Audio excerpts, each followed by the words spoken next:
Hi guys! Once again, this is me, your Ate Jen, ng inyong Ate Jen Palingarang Vloggers. So for today's video mga ka-idol ay meron tayong, hindi siya tanong, pero comment. Ito nga pala si Idol Rose Axon 9272. So, ang comment niya dito mga ka-idol ay, di na po nako-convert SPay later Atomy G Gibbs at G credit na lang po na kino-convert ko. So, ito na nga kasi mga ka-idol. Chika minute muna tayo. Kasi nga mga ka-idol, dati nagko-convert talaga ako ng SPay later into cash. So, alam nyo yun, yung na-operan ko yun ng SPay later at gagawin nyo siyang cash.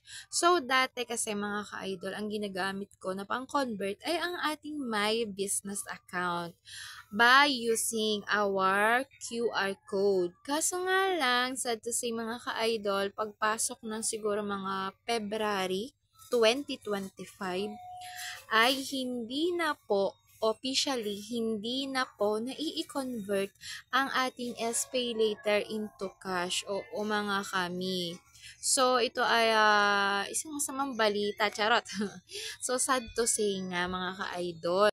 So, ito na nga mga ka-idol, hindi na po nako-convert into cash ang ating SPay later. Kasi nga siguro na-detect na ni Orange Basket na hindi naman kasi po talaga pwedeng gawing cash ang ating SPay later or hindi pautang na cash ni Orange Basket ang SPay later. So, ang SPay later po kasi mga ka-idol ay ito po ay pautang sa atin ni Orange Basket na gagamitin natin pang-order lang. So, pang-order. Ibig sabihin, mga gamit lang yung pwede nating utangin sana. Pero nga, di ba, nakakita tayo ng way na pwedeng gawing cash ang ating SPay later. So, ngayon mga ka-idol, April 30, 2025, officially na po na ako yung nagsasabi na sa akin lang ha,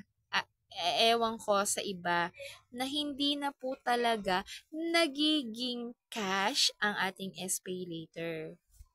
So, anong gagawin mo na lang sa iyong SPay later? Ay nako, pagandahin mo ang record ng iyong SPay later. So, utangin mo siya, bayaran mo siya on time, huwag ka magpapa-due date.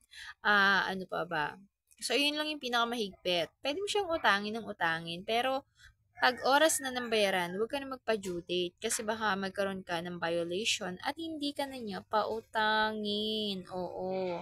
So, ito pa yung pinakamaganda. Kapag good record ka sa iyong SPay later, ha, o-operan ka ni Orange Basket ng S-Loan. So, ano ba ang S-Loan? Ang S-Loan po ay cash na pautang ni Orange Basket. So, anong gagawin para magkaroon ka ng S-Loan?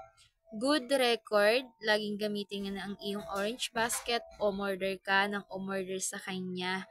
At, ayun na nga, pag nabigyan ka na ng offer ng SPay later, at good payer ka, makikita mo na may S-loan ka na. Kaya kung ako sa'yo, gusto mo ng pautang, pwede kang umutang ng gamit, pwede kang umutang ng cash, maging mabait ka kay Orange Basket.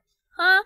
So, ayun lang. Thank you for watching. And once again, this is me, your Ate Jen, ng inyong Ate Jen na Pilangarang Vlogger!